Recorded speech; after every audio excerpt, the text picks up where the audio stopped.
Hello दोस्तों, आपका स्वागत है आप ही के इस चैनल पर। तो आज हम जानेंगे चक्कर आने वाले कारण और उसके इलाज के बारे में। चक्कर आना एक कॉमन प्रॉब्लम होता है जिसे मेडिकल टर्म में वर्टिगो कहते हैं। यह कोई बीमारी नहीं होता है, लेकिन यह किसी दूसरे बीमारी के कारण हो सकता है। चक्कर आना मुख्य रूप से कान और दिमाग से जुड़ी कोई समस्या को बताता है। अगर कान या दिमाग में कोई समस्या होता है तो चक्कर आने की संभावना बढ़ जाता है। अब जानते हैं चक्कर में दिया जाने वाला दवा के बारे में। अगर किसी व्यक्ति को चक्कर आता है तो डॉक्टर द्वारा कौन सा दवा दिया जाता है? चक्कर मुख्यतः दो प्रकार का हो सकता है। पहला पेरिफेरल वर्टिगो, जो कान में इन्फेक्शन होने के कारण होता है। कान का 3 भाग होते हैं, आउटर लेयर, मिडिल लेयर और इनर लेयर। जब कान के इनर लेयर में कोई इन्फेक्शन होता है तो चक्कर आता है। दूसरा कारण है सेंट्रल वर्टिगो, जब दिमाग को प्रभावित करने वाली कोई बीमारी होता है, जैसे इन्फेक्शन, ब्रेन स्टॉक्स इत्यादि। और भी कोई बीमारी जो ब्रेन में होता है जिससे चक्कर आ सकता है, उसे सेंट्रल वर्टिगो कहते हैं। अब जानते हैं कि कौन कौन सा बीमारी है जिसके कारण चक्कर आ सकता है।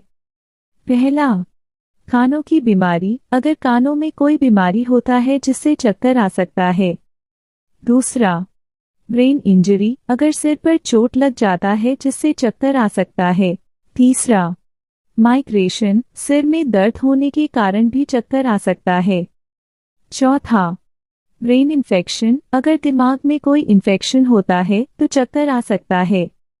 पांचवा, आफ्टर ईयर सर्जरी। अगर पहले कानों में इन्फेक्शन होने के कारण कोई ऑपरेशन हुआ है तो भी चक्कर आ सकता है। छठवां, अगर कोई शुगर का मरीज है तो उसको भी चक्कर आ सकता है। सातवां, लो ब्लड प्रेशर। अगर किसी का ब्लड प्रेशर लो हो गया है तो भी चक्कर आ सकता है।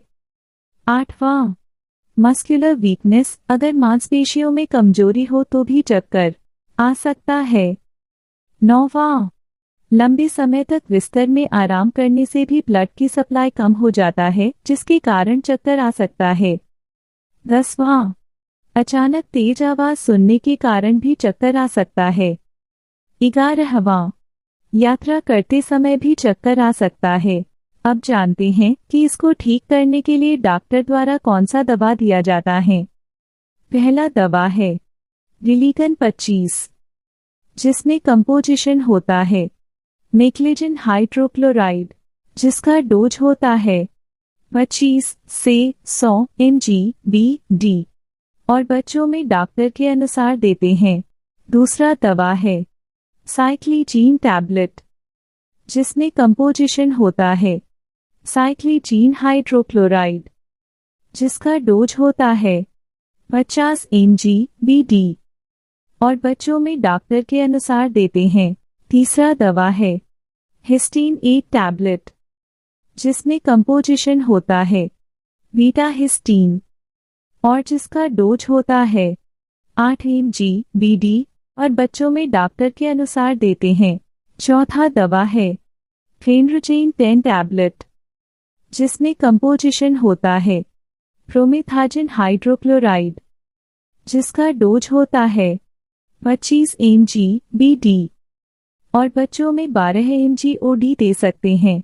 पांचवा दवा है एस्ट्रोजेनोफॉर्ट, जिसमें कंपोजिशन होता है सिनार्जिन, जिसका डोज होता है 15 mg BD और बच्चों में डॉक्टर के अनुसार देते हैं।